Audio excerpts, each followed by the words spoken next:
Hi there, you're watching Market Cafe on ET Now with me, Shreyanshi Singh, and over the next 1 hour, me and Priyanka will take you through news and updates from within the country as well as across the globe, tell you which stocks you should be keeping on your radar as well. But first things first, let's take a look at the US markets. Now, of course, stocks did fall in weak trading in the final days of 2024. Santa skipped down in December as well, but the year still produced solid returns regardless. So when you take a look at the S&P 500, surged around 23% last year. 30-stock Dow as well added nearly 13%, and you did have that enthusiasm around artificial intelligence interest rate cuts also perking up the Nasdaq Composite. That's the one that was outperforming within this entire pack, 29% advance, like you can see on your screens as well, 29% thereabout in fact. And that's largely the kind of move that we saw coming in at the end of the year on a year-to-date basis as well. When you take a look at the kind of sectors that we had outperforming, you did have the broad index that rose an average of 1.3% in terms of the final days that we saw coming in, and that's largely the kind of move that we saw coming in holiday shortened week as well. Light on economic data, but Thursday we'll be bringing a look at weekly jobless claims. That is something that we're really watching out for. And in terms of what else, you're looking at the S&P 500 did post the biggest two-year gain coming in since 1997 to 98 as well. So that was something that we were looking at. And in terms of an annual quarterly basis, gains coming in across the board for the entire index. So that's largely the kind of handover that we have. You did also have AI chip darling Nvidia. That's the one that was standing out from that entire pack because that had a 171% gain as well. So largely, that's the kind of handover that we were looking at. And in terms of what futures are doing slightly higher at this point, largely that's the kind of roundup that we're looking at. Other than Nvidia, of course, you do have Apple as well. That is the one that notched that 30% gain coming in thereabout as well. So largely, those are the kind of stocks that we were looking at. And from the top performers, quickly, Palantir, Vistra Corp, as well as Nvidia, those were the ones to look at. So largely, that's the kind of market action that you're looking at after you take stock of how 2024 then was. But on that note, let's get you a quick check going on oil prices because they did fall around 3%, slipping for a second straight year as the post-pandemic recovery in fact stalled. So that's largely the kind of handover that you're looking at. Now, in terms of factors, we've been talking about Beijing's economy stalling. And on the back of that, there are a host of demand concerns, and we've seen that reflected in the price as well. So when you take a look at Brent crude futures, last trading day of the year settled up 65 cents or just about 9/10%, $74 is the kind of level that you were looking at for the last trading day of the year as well. And US WTI as well. On the flip side though, in fact on this same side, in fact settled up 73 cents or about 1%, $71 a barrel is the kind of level that you were looking at even for that one. But you did have Brent prices that slipped for a second year in a row. So that's largely something that we're looking at now. In the last few months, in fact, not just the last few weeks of the trading year, you did have that range-bound trade coming in for oil prices, including Brent.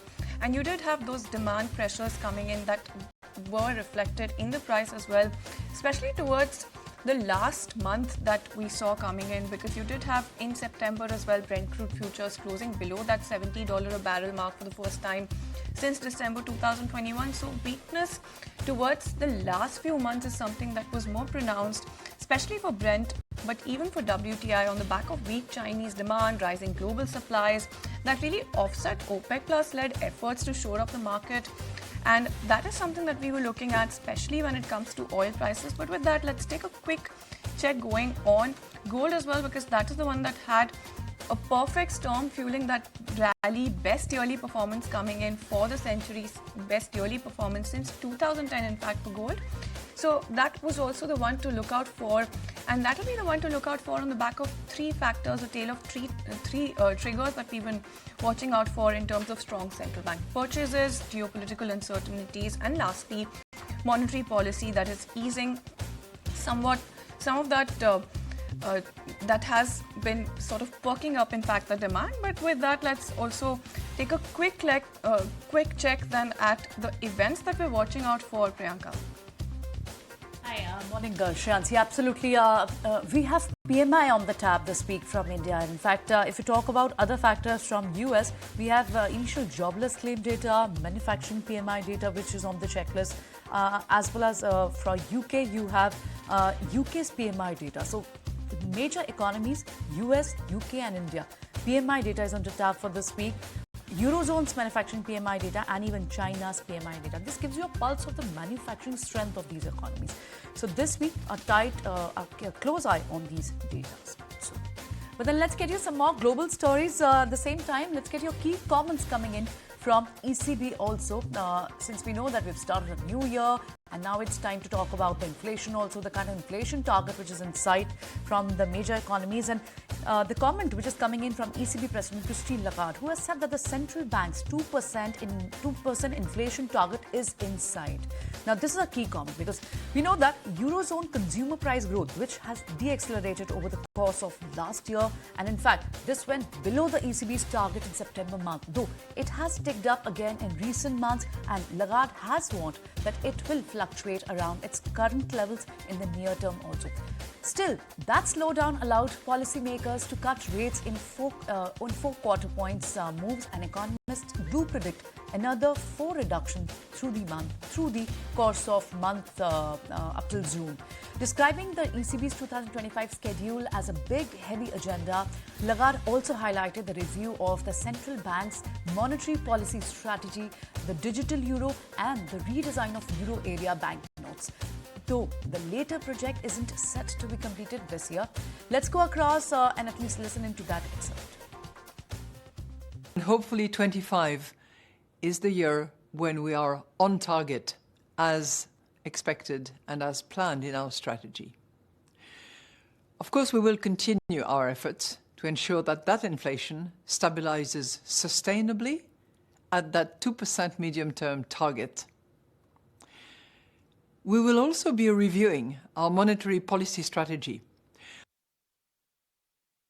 All right, then that was a word coming in from Christine Lagarde. But moving on, then sombering updates coming in from the US. At least 15 people were killed and dozens injured after a pickup truck rammed into a crowd during New Year's celebrations in New Orleans as well. The city officials have called it a deliberate attack, and so far the FBI has identified the suspect as a 42-year-old Texas man and an army veteran, and the FBI also suspected who was killed in a firefight with officers. FBI has named Shamsuddin Jabbar as a suspect in the crash. Meanwhile, investigations are still underway on potential associations with terrorist organizations as well. Okay, and now moving on, let's get you some key outlook figures which is coming in from different brokerage notes also. Since we've seen that the Wall Street ended the first session of 2025 well in the green, but where are the benchmarks headed in 2025? Swami joins in with all the details on this. Let's look at the targets that the brokerages have for the two main indices in India, that is Nifty and Sensex. For Nifty, Goldman Sachs has the highest target of 27,000, followed by Jefferies, which has a target of close to 26,600, and these targets are for December 2025. BofA has a target of 26,500. Citi has the lowest target price of 25,000. The average target price for all these brokerages comes to around 26,275 level. Now, when it comes to Sensex, only a couple of the brokerages have a target for Sensex December 2025. First is by Morgan Stanley, which is the highest target price at 93,000, while HSBC has a target of 90,520. The average target price for Sensex for December 2025 comes at 91,760. Now, what are brokerages saying for 2025? What's in store? Firstly, HSBC is expecting that the EPS growth will be much more skewed towards small and mid-cap stocks, while BofA believes that FI outflows would FI flows would be weak for 2025 as well, even after a sharp sell-off that we have seen so far in 2024. Apart from that, HSBC is saying that for small and mid-cap, they're expecting an EPS growth of nearly 30% which is more than 2 times that of the large caps, where they're expecting an EPS growth of just 12%. Now, when it comes to sector preference, city sector preference lies with financials, telecom, pharma and cement. They're overweight on all these sectors, while they're underweight when it comes to consumer discretionary, IT and metal. When it comes to Goldman Sachs, they're seeing housing, agriculture, defense, tourism and affluent India as the midterm bets when it comes for 2025. And Morgan Stanley, they are overweight when it comes to financials, discretionary, industrials and IT space, while they're underweight on all the other sectors in Indian market for 2025. Bank of America sees commodities, capex and credit growth as the key risk for 2025. And lastly, when it comes to Jefferies, they have an overweight stance on telecom, two-wheeler stocks, healthcare, real estate, IT and power. Well, absolutely. Thanks, Amit, for getting us a check going on what the outlook then looks like for this year as well. But time for a very quick breather on the show. When we come back, we'll take stock of how the Asian markets are faring. So don't go anywhere.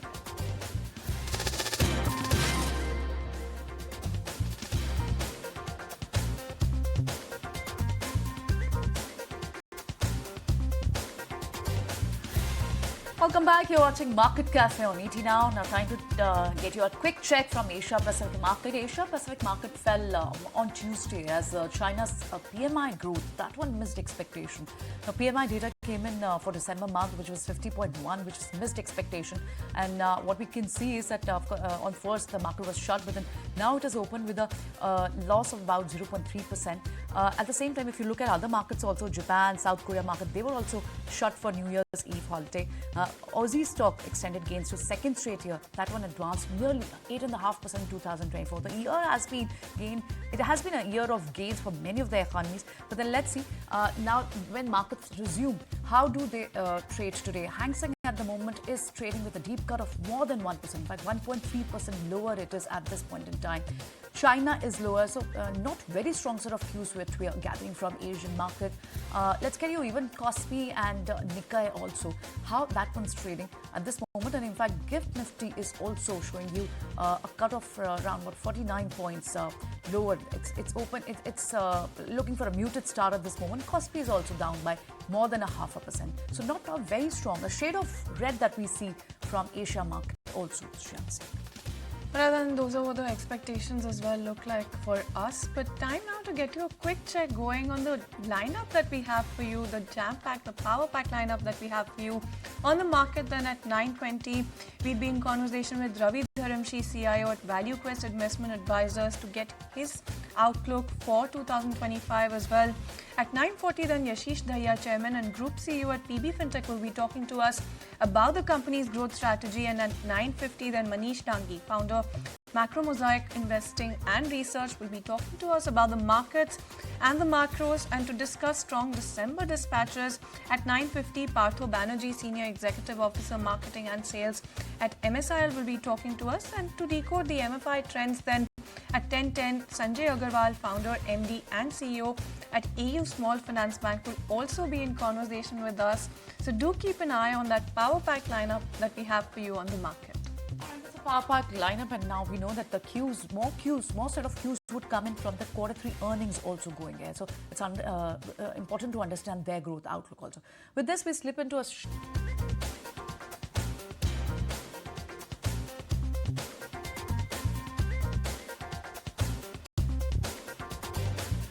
Welcome back. Thank you so much for staying tuned in. Well, as we kick off the new year might also mean new records coming in for the travel sector. We're looking at the OYO data that has come in, and its big bookings surged 58% from 2023, with over 1.1 million travelers using the platform worldwide as well. So which destinations then top the charts as the most popular hill stations? Why are Coorg and Mussoorie creating such a buzz? And what's the trend all about of bookings being made at 2 a.m.? We do have Aishwarya joining us. Aishwarya, where did India travel this new year? What do we have on this holiday season's travel boom then?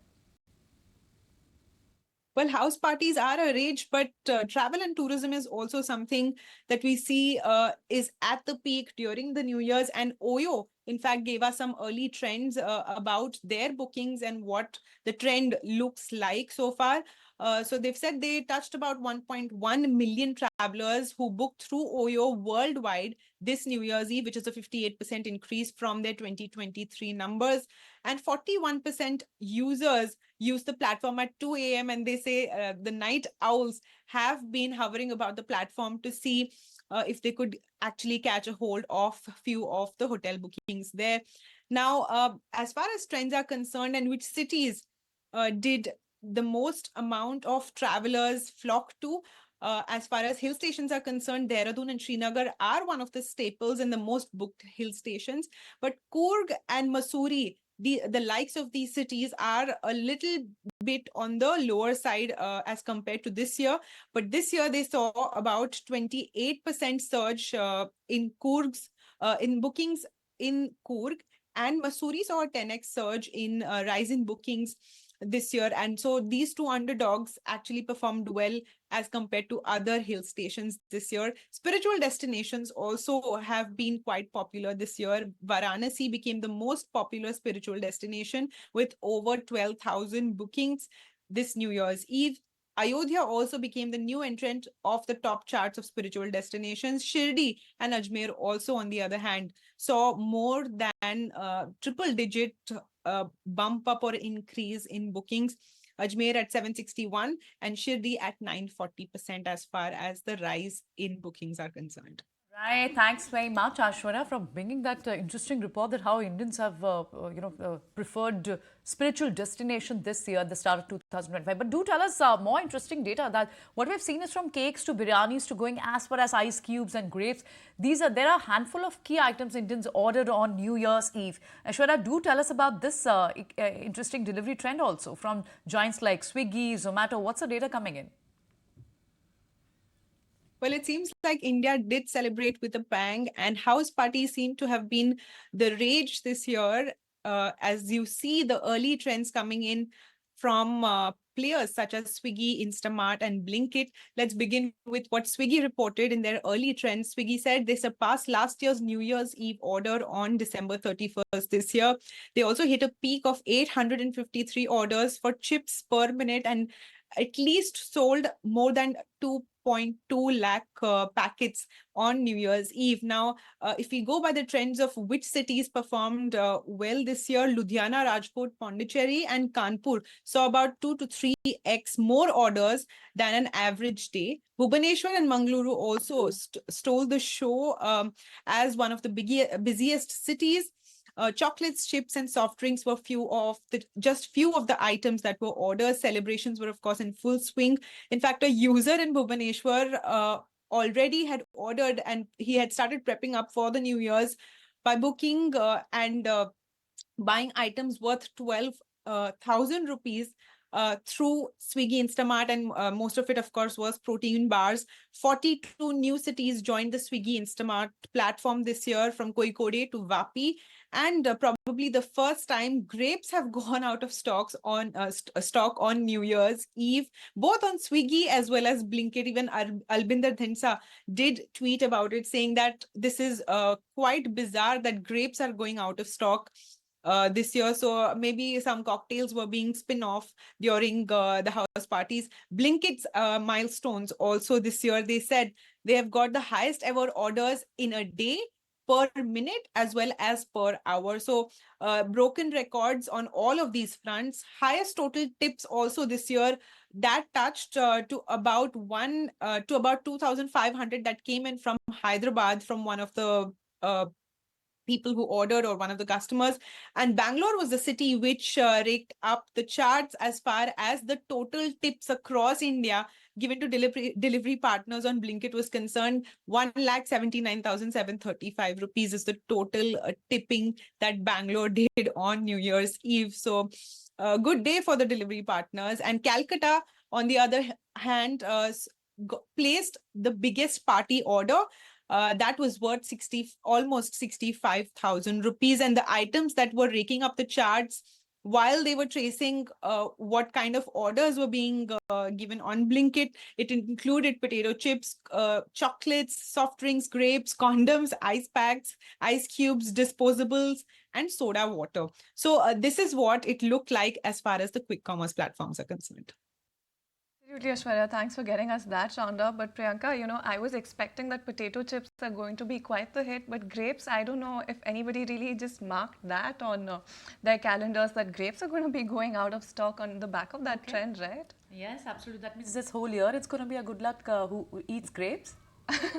Well, I hope that everybody who sat under the table and ate 12 grapes gets that good luck. But regardless, you did have that trend coming in. So quite the trend with grapes, potato chips, and everything else that Ashwarya marked for us. But with that, let's get a move on and take a look at some more news and updates. Then gross GST collections rose 7.3% on a year-on-year basis in the month of December to come in at 1.77 lakh crore, and net collections also saw an increase. They're up 3.3% on an annual basis. Segmentally though, while central GST collections stood at 32,836 crores, state GST is something that came in at 40,499 crores as well. When you take a look at December collections, however, tad bit lower than November's GST mop-up of 1.82 lakh crore.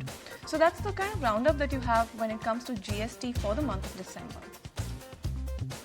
On to an ET now. Newsbreak confirmed government has approved additional subsidy for the DAP fertilizer, adding an extra allocation of 3,800 crore rupees. Now, the centre will also extend the discounts to companies working to keep the prices in check. Prakash Priyadarshi brought this report earlier, and we did track the news that all the DAP fertilizer will take a price hike of about 200 rupees per 100 bag starting January 1. On to a news break confirmed by किसानों को DAP 50 kilo का bag 1350 रुपए में मिलेगा।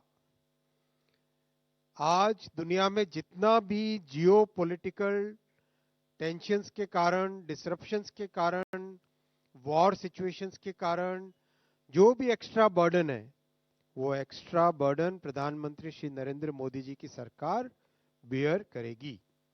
ये special one time package बहुत ही महत्वपूर्ण फैसला है साथियों, और ये दिखाता है कि किस तरह से सरकार का कमिटमेंट किसानों के प्रति है। अगर हम आस पड़ोस के देशों में देखें तो 1350 रुपए पर 50 केजी बैग जो भारत में मिल रहा है, यही सेम क्वांटिटी डीएपी फर्टिलाइजर की पड़ोस के देशों में अगर आप देखोगे तो this will be more than 3,000 rupees per bag. The Union Cabinet has taken two important decisions in its first meeting of 2025, where it has been decided to provide additional financial support to the companies for the procurement of DAP fertilizer. A very significant development coming in, and the confirmation of our news break as well.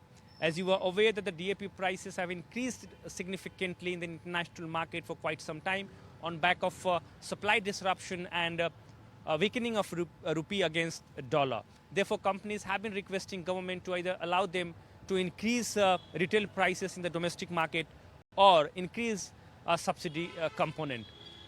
Government, after taking all the factors into account, has now decided to increase subsidy amount for the procurement of DAP, which is around rupees 3,800 crore. That will offset hike in prices in the international market. A very significant development coming in, which is going to benefit farmers and the companies as well. Essentially, the government has decided to increase subsidy amount on DAP by rupees 175 per bag. In addition to that, in its second meeting, the Union Cabinet has decided to make complete makeover of PM Fasal Bima Yojana. The scheme has been extended and enhanced. The Cabinet has decided to enhance the overall allocation to rupees 69,500 crore for 5 years, essentially from 2021-22 to 2025-26. Along with that, the Cabinet has also decided to approve creation of funds for innovation and technology with the corpus of rupees 824 crore. More and new technology will be used under this scheme for faster, claim assessment, claim settlement, and that will benefit farmers going forward. Well, absolutely. Thanks, Prakash, for getting us all of those details. So, DAP subsidy hiked by rupees 175 per bag. But let's get a move on then. India has declared the year 2025 as the year of defense reforms. And the aim will be to transform the military into technologically advanced, combat-ready force. In fact, we do have ET Now's Sumit Chaturvedi, who's joining us with more details. Sumit, over to you. Well, the year 2025 has been declared as a year of reforms for the defense sector by the government, which means that government wants to bring big reforms in this sector in the current year. Well, there are some areas which have been identified to bring in these reforms. Let's begin by exports. Well, government really wants exports to pick up. At a time there are disturbances in many countries across the globe. There are markets for defense products, and that's why government wants that these exports should go up. Another is initiatives to make defense acquisition simpler and stable. That is another point. Also, deeper collaboration among key stakeholders is another point which government wants. Breaking silos is important, and eliminating inefficiencies is also important. That's also going to be one point of reforms for the government.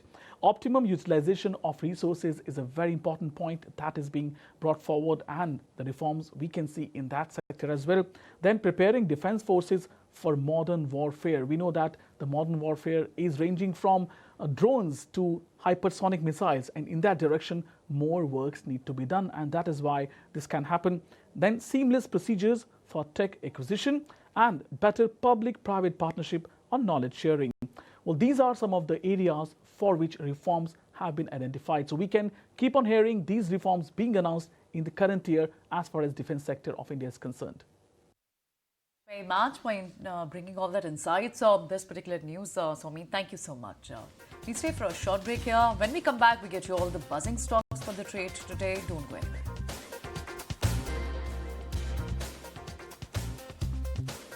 Welcome back. You're watching Market Cafe on ET Now. Now let's get you some key insights from the future and derivative segment. Ansh is joining us with the FNO snapshot. Ansh, do tell us what is the current data looking like? Any changes in the FI's long positioning, or it has reduced? What was the action in the which strikes saw the most action in terms of call buying or put buying?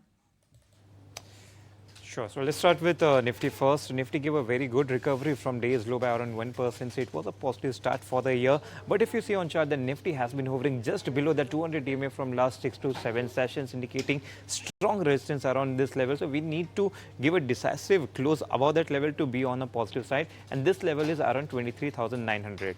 Whereas if we talk about index options, then we are seeing very active put writing happening at 23,700, indicating good support around this level. Also, if we talk about Nifty Bank, then Nifty Bank has been hovering around 200 EMA. It has been actually taking good support around this level, and historically Nifty Bank has given a very good bounce from this 200 EMA in last 1 year, so we can expect some good positivity in Nifty Bank space. If we talk about index future, then in Nifty Bank we are seeing open interest going down by around 1%, indicating short covering, which is a very positive sign. If we talk about FI position in index future, then they have added around 1,700 long contract. At the same time, they have also added around 13,800 short contract. So net to net basis, we are seeing a reduction of around 12,100 contract on downside. With this, the total FI position has slipped below 13.5%. It's at 13.5% currently, and this is a 6-month low level. Also, if we see, then in last 6 months, this is the first time that we have gone at such a low level. Last time such low level was seen on 4th June. At that time, Nifty had given a very good rally of around 10% just within a month. So we have good upside if we talk about FI data. Thanks, Ansh, for getting us that check going then. But time now to get you a list of stocks that you should be watching out in trade today, bright and early this morning. And Ria is standing by with just that list. Ria. Yes, good morning. Let's take a look at the stocks that are going to be in focus today. First up, we have Suven Pharma. Now, the merger of Casper Pharma into and with Suven Pharmaceuticals has become effective from the 1st of January 2025. We also have Railtel in focus, since the company has received an order worth rupees 78.4 crores from Bharat Coking Coal Limited. Two companies in focus on the back of the monthly and quarterly updates. First up, we have CSB Bank. The total deposits have come in at rupees 33,406 crores, which is up around 22% on a year-on-year basis. The gross advances have have come in at rupees 28,914 odd crores, up around 26% compared to the previous year. We have a mix that coming in for NMDC for the monthly business update. The total production has come in at 4.71 metric tons in December of 2024 versus 4.48 metric tons compared to December of last year. Overall sales for FY25 till December have come in at 31.8 metric tons versus just about 31.94 metric tons compared to last year. So keep your eye out on all of these stocks. Right, so many business updates have started coming in. CSP also came up with a business update, NMDC. We will keep an eye on these stocks, Riya. Thanks so much for highlighting. But now Jinay is joining us from studio to tell us more on the brokerage notes also. Jinay, would Cement Pack be in focus today, and what are the other key notes that we've tracked? Well, definitely cement packs are in focus. If you look at the cement channel check, there's an Investec report on that. Firstly, stock specific, they have a maintained buy rating on 3 stocks: Ambuja, JK Cements and Ultratech Cement altogether. They believe that the Pan India price increase, there has been 8.5 rupees price increase in per bag in December 2024. However, if you look at the overall pricing, that has been lower by 8% year-on-year basis. Now going forward, they believe that in January of 2025, the price increase will be between 10 to 20 rupees per bag in few pockets. Also dealers, they are also expecting demand trend to slightly improve from here on. However, on year-on-year basis, they believe that the challenges still do persist. But in Q4, the demand is expected to revive on the back of government capex, as they will try to meet their capex targets.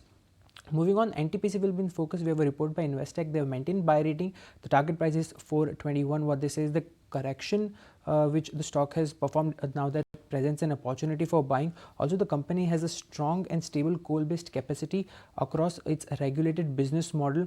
It's a risk-averse business model overall, and the company's evolution into clean energy by focusing on adding renewable capacities is a positive, is what Investec believes. They have also assigned a 25% holding discount to the green business. And lastly, Kotak Mahindra Bank, that will be in focus. We have a note by Citi. They have upgraded to buy rating with a target price of 2070. Now what they have done is initiated a 90-day positive catalyst watch for the stock. They believe that the momentum of loan growth is sustaining going ahead. Also, the profit and loss, which with improved delinquency trends, will gather pace for the company. If you talk about credit cost, that is already expected on a higher side, and they have tweaked medium-term growth with relatively low beta for Kotak Mahindra Bank. So this will be the stocks largely focused on the back of brokerages. Well, absolutely. Thanks, Tinay, for getting us that check going then. But keeping it going with brokerages, then Jefferies has released a note on its industrial outlook for the year 2025, where they've detailed what worked, what really didn't work for the year gone by, because it was largely a tale of two halves. We also have Riya who's standing by with key takeaways of that note. Riya, thanks for staying with us, but tell us a little more about what they're talking about in terms of 2024 and the outlook that they're then penciling in for this year as well. So Jefferies has come out with a note outlining the industrial outlook for 2025. What they've said is that the election result was a negative surprise, with the BJP coalition coming in versus the standalone majority that we were expecting earlier. In terms of the order inflows, the flow growth has tapered off in post-elections, and investor concerns have increased in terms of growth and valuations that have emerged going ahead. BJP's Maharashtra election majority has actually allayed some concerns, and the budget going forward will be a decider on government capex, how it's going to continue going forward. They do remain constructive on the sector, but power and defense stand out in terms of the industrial sector. The top picks remain Siemens, HAL, Thermax and L&T. For HAL, the target price is rupees 5,500. For Thermax, it is rupees 6,100, and for L&T, it is 4,600, and they've maintained their buy rating on all of these stocks. All right, thanks very much. Jefferies' outlook on for 2025. Thanks so much, Riya, for highlighting all that key highlights from this report. Moving on, the infrastructure capital goods space will continue to outperform, according to Nilesh Shah, MD and CEO for Envision Capital. Listen in to what else did he say about the pockets of the market that he's bullish on. The big question for us as investors is, do you own the large product companies or do you own the large platform companies? Yeah. Ultimately, both are proxies to consumption play. Yeah. Okay, so that's essentially the big question which essentially all investors will have to try and answer. And clearly it looks like that for now, the whole shift is happening from the big product companies to the big distribution guys. And within the big distribution guys, if yesterday the distribution space belonged to a modern retail player, that shifted to e-com, and from e-com it's leapfrogged to the quick commerce guys. Yeah. And the market opportunity for them is so huge for these platform companies that I wouldn't be surprised maybe 5 years from now, 10 years from now, which obviously is a slightly longish time frame, but 5 to 10 years from now, they really kind of become amongst the top 5, top 10 Nifty companies. And that's going to come at the cost of some of these large FMCG product companies. Yeah, Zomato is expected to perhaps come into the Nifty or universe. It's just made its way into the Sensex, Yeah. but just look at it. The top 5 companies today have an average market cap of 12.5 lakh crore on an average. Yeah. The top 5 names. Let's assume in the next 10 years, the top 5, they remain top 5, they double. They're at 25 lakh crore. And if one of these platform companies makes it there, just look at the kind of runway, not just in terms of growth, but runway in terms of market capitalization and value. That's something which we have to essentially kind of watch out for. That's a great selling point and does make sense as well. But, you know, just coming back to the point when you were saying that investors look for hyper growth and they're not willing to pay that bigger premium for single digit growth company, that just draws me to the corollary for IT. You said it's a no-go area, and I understand the fundamentals when you're saying that it's a low growth area, but look at the stock prices. I mean, last 6 months, they're up around 40%. Do you think what's happening in the market is illogical and irrational? I wouldn't say it's illogical or irrational, but it's pretty much been what's been happening for the last 5, 10, 15, 20 years. If you look at the large cap IT, I'm not talking about the tier 2 IT, the product companies, the engineering, R&D services companies. I'm just talking of the large 4, 5 names. Some of these companies have been trading in a PE range of maybe something like, say, a company like Infosys trades between 20 to 30 times. Okay.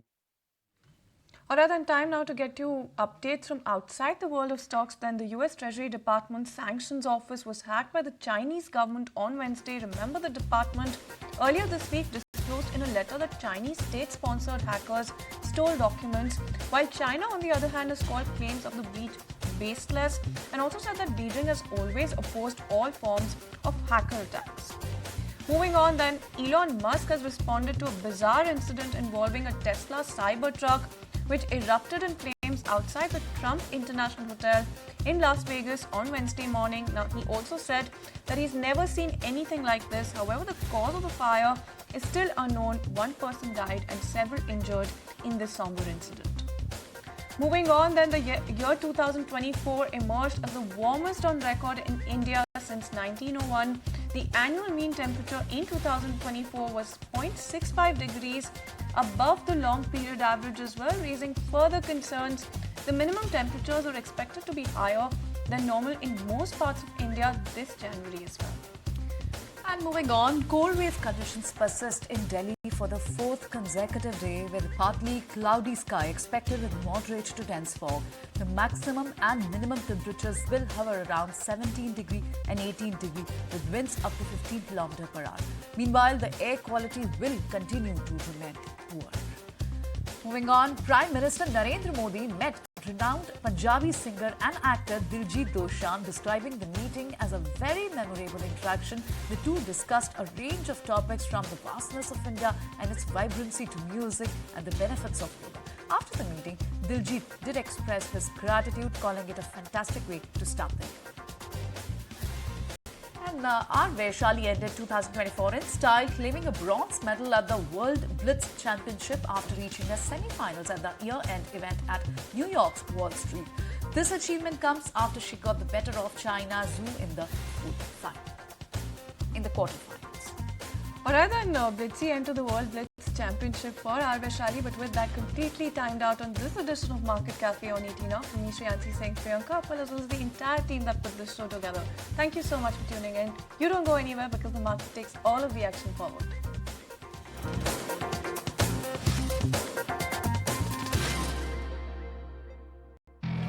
The market.